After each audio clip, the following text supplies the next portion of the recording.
नमस्कार दोस्तों, जय माता दी। स्वागत है आपका हमारे YouTube चैनल पर। दोस्तों, उम्मीद करता हूँ कि आप सभी अच्छे एवं स्वस्थ होंगे। दोस्तों, तो नवरात्रि शुरू हो गए हैं और मैं आज आपको बताने वाला हूँ माँ दुर्गा के 9 रूपों में से दूसरा रूप जो कि ब्रह्मचारिणी का है, उसकी कथा और उसकी पूजन और माता को सबसे अधिक क्या प्रिय है। तो आइए दोस्तों, जानें हम माँ ब्रह्मचारिणी के बारे में।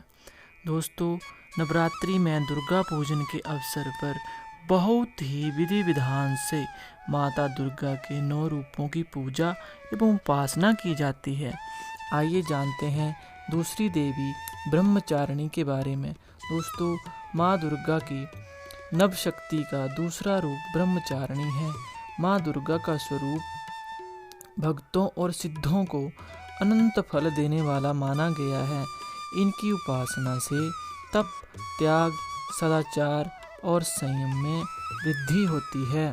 ब्रह्मचारिणी अर्थात इनके नाम से ही स्पष्ट हो रहा है, तप की चारिणी यानी तप का आचरण करने वाली देवी जी की यह ब्रह्मचारिणी स्वरूप पूर्ण ज्योतिर्मय और अत्यंत भव्य माना गया है।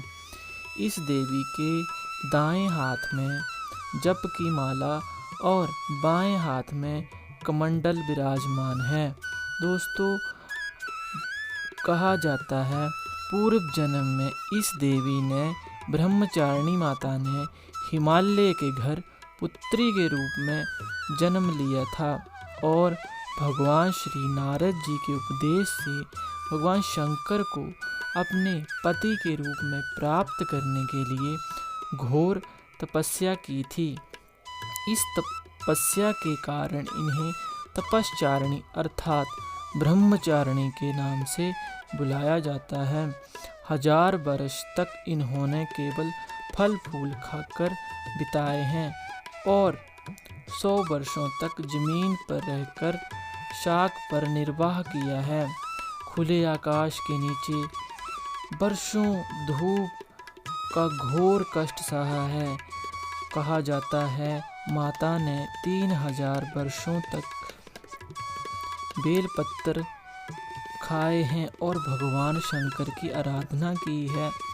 एक समय ऐसा भी आया जब माता ब्रह्मचारिणी ने तपस्या करते करते बेलपत्रों को खाना भी छोड़ दिया था।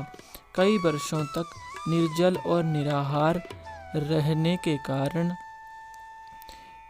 यह क्षीण हो गई थी। पत्तों के खाना छोड़ देने के कारण ही इन्हें अपर्णा नाम से भी जाने लगा। कठिन तपस्या के कारण देवी बहुत ही क्षीण हो गई थी। तब ऋषि मुनियों ने ब्रह्मचारिणी की तपस्या को अभूतपूर्व पुण्य बताया और सराहना की और कहा कि हे देवी, आज तक किसी ने भी इतनी कठोर तपस्या नहीं की और शायद ही कोई कर पाएगा। यह आपसे ही संभव था। तुम्हारी मनोकामना पूर्ण होगी और भगवान श्री चंद्रमौली शिव जी तुम्हें पति के रूप में प्राप्त होंगे। अब तपस्या छोड़कर घर लौट जाओ, जल्द ही तुम्हारे पिता तुम्हें बुलाने आएंगे। माँ ब्रह्मचारिणी की कृपा से सर्व सिद्धि प्राप्त होती है।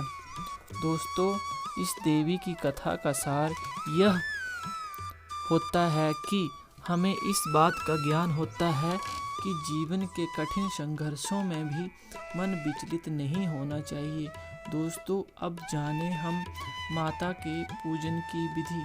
दोस्तों, सुबह प्रातः उठकर स्नान आदि से निवृत्त होकर माता रानी की चौकी लगाएं, उसमें माता को शक्कर का भोग लगाएं। माता को शक्कर अति प्रिय है। ब्रह्मचारिणी की पूजा नवरात्रि के दूसरे दिन की जाती है। यह 9 दुर्गा की शक्तियों में से दूसरी शक्ति है।